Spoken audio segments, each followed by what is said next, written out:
Assalamualaikum warahmatullahi wabarakatuh. Apa kabar semuanya? Ketemu lagi di Ensiklopedia Budaya. Jangan lupa untuk like, subscribe, komen, dan share untuk mendukung channel ini jika Anda berkenan. Dan kalau masih ragu-ragu, ya tonton aja dulu ya. Tunggu dulu, tahan dulu untuk subscribe-nya sampai nonton video ini sampai habis. Oke?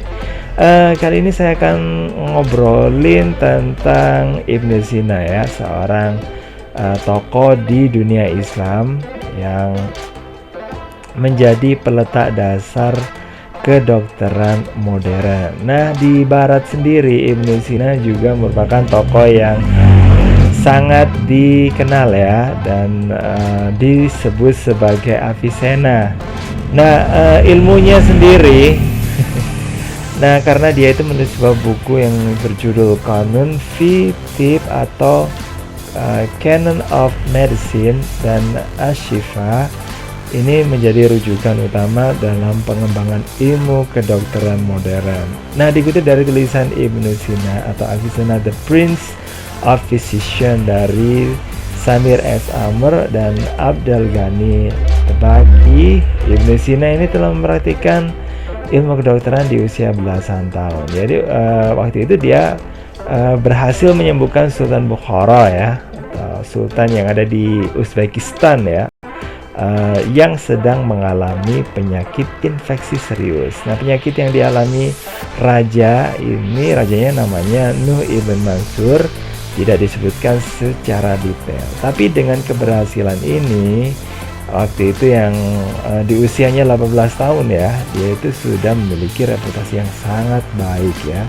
Dan sebelumnya dia juga ini ya, pada usia 10 tahun ilmuwan Persia ini belajar semua jenis ilmu, dan di umur 13 tahun juga sudah memiliki ini ya, ketertarikan pada bidang kedokteran. Nah, Ibnu Sina juga belajar hukum ya, selain kedokteran juga belajar hukum, logika, ilmu alam, dan filsafat selama 6 tahun. Dan di usia 10 tahun sudah berhasil menamatkan Al-Quran. Nah, kedokteran bukan ilmu yang sulit atau punya banyak rintangan seperti matematika dan metafisika. Begitu ya kata dari Ibnu Sina. Nah, dia juga mengatakan bahwa ya sampai selanjutnya dia itu bisa jadi ilmuwan yang baik dan mulai menangani kasus penyakit, tentunya dengan ini pengobatan yang telah terbukti baik untuk pasien. Terus kemudian Sultan selanjutnya membuka akses ya, perpustakaan kerajaan Samanid. Nah, waktu itu memang ini ya, perpustakaan memang, apalagi kalau perpustakaan dari kerajaan itu sangat ini ya, sangat banyak koleksinya, dan koleksinya bagus-bagus ya. Nah, waktu itu memang di dunia Islam atau di peradaban Islam ya, ilmu pengetahuan itu sudah bukan hal yang ini mahal ya, atau bisa dikatakan sudah lazim orang itu belajar. Cuma koleksinya ini yang harus ini ya, harus dicari mana yang lebih lengkap. Nah, kalau biasanya koleksinya Sultan di kerajaan jelasnya lebih bagus ya, karena memang memiliki banyak penulis-penulis yang bagus. Nah, setelah berhasil belajar di perpustakaan itu dengan lebih baik, tapi sayangnya ya, kerajaan Samanid akhirnya jatuh dan Ibnu Sina akhirnya pindah ke wilayah Jarjanin dekat Laut Kaspia. Dia juga mengajar astronomi, logika, dan menulis bagian pertama dari Canon of Medicine. Ini buku tulisannya ya. Nah, ilmuwan yang dipengaruhi oleh Al-Farabi ini tinggal di wilayah Hamadan. Di wilayah itu dia juga punya peran ya dalam menyembuhkan ini Pangeran Emir Syams Al-Daulah dari dinasti Buyid. Nah, pangeran yang masih kecil waktu itu menangis gitu ya tanpa henti. Nah, kondisinya ini biasanya sih akibat dari pencernaan yang ini ya, yang belum sempurna. Terus kemudian perasaan yang gak nyaman dan kondisi yang bisa mengakibatkan bayi menangis sampai lebih dari 3 jam. Nah, dalam tulisan The Art of History, ini bagian kelima, Ibnu Sina atau Avicenna The Great Physician and Philosopher dari Rachel Hajar MD. Ibnu Sina disebut sebagai menulis Kanun ya, bukunya itu ya pada usia 21 tahun. Nah, ilmuwan yang lahir pada tahun 1980 ini dikenal sebagai sosok yang religius dan mudah bersosialisasi dengan lingkungan sekitar. Tapi dia juga suka belajar serius dan punya banyak waktu untuk menulis ya. Beda sama ini ya, sama orang-orang zaman sekarang yang sukanya cuma ini aja, cuma menghabiskan waktu untuk hal yang nggak berguna ya. Kalau orang zaman dulu itu memang keren banget. Nah, semua prinsip pengobatan dalam kanon ini di 10 abad yang lalu masih diajarkan sampai kini ya. Antara lain di UCLA dan Yale University ya, sebagai bagian dari sejarah pengobatan. Nah, kontribusi yang luar biasa waktu itu adalah kemampuannya mengenali sifat TBC yang menular, terus kemudian penyebaran penyakit melalui air dan tanah, serta hubungan antara kesehatan dan kondisi mental. Dia juga menjelaskan metode farmasi dengan menerangkan 760 jenis obat yang menyebabkan bukunya jadi rujukan utama ya. Nah, apalagi pada masa itu luar biasa banget ya.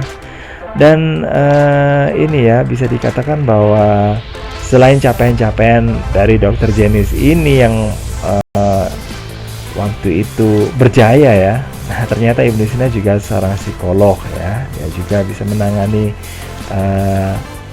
pasien dengan pendekatan psikologi. Terus kemudian dia sebutkan pernah menghadapi kasus seorang pangeran Persia yang malnutrisi atau kekurangan gizi dan mengalami melankolia. Ya tadi itu yang saya sebutkan ya. Pangeran menolak makan dan punya ini delusi dia dan ya udah seekor sapi adalah seekor sapi. Dan ini sang pangeran diceritakan mengeluarkan suara mirip sapi, menangis dan ya mau yang ini loh ya, yang ingin disembelih supaya dagingnya bisa dibuat sup. Nah, Ibnu Sina yang melihat ini kemudian mengirim saran tukang sembelih hewan karena dia itu ingin pangeran bahagia. Tukang sembelih kemudian memposisikan pangeran mirip sapi yang hendak disembelih. Sementara Ibnu Sina ikut mendekatinya sambil membawa pisau. Nah, sapi ini terlalu kurus dan tidak siap dipotong katanya ya waktu itu. Sapi ini harus diberi makan yang cukup supaya cukup sehat, gemuk dan bisa disembelih. Jadi mendengar keterangan itu, sang pangeran akhirnya langsung makan dengan lahapnya dan tidak lagi mengalami delusi sebagai sapi dan sembuh sepenuhnya. Dan itu juga Ibnu Sina ini bisa ini ya, yang memberikan perhatian sama detak jantung, dan ini yang diartikan sebagai ya bagaimana sih organ vital tersebut itu biar bisa berfungsi dengan baik. Nah, memeriksa detak jantung merupakan metode paling tua, sederhana dan paling informatif.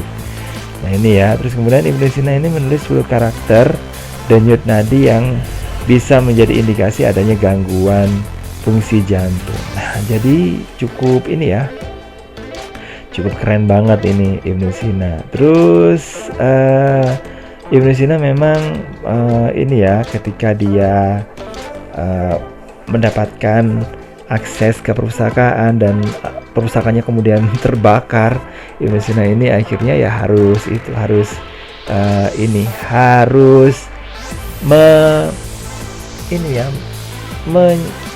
menyadari bahwa dirinya itu difitnah, bahwa dia yang mungkin ikut dalam ini membakar perpustakaan tersebut supaya ilmuwan yang lainnya itu nggak bisa belajar. Tapi sebenarnya sih Ibnu Sina itu bukan yang seperti itu ya, dan dia berhasil menjadi seorang ilmuwan yang ya cukup disegani ya di dunia modern. Oke guys, makasih banget udah gabungan di channel ini. Jangan lupa ya untuk like, subscribe, komen, dan share jika Anda berkenan lagi ya. Dan saya akhiri, wassalamualaikum warahmatullahi wabarakatuh.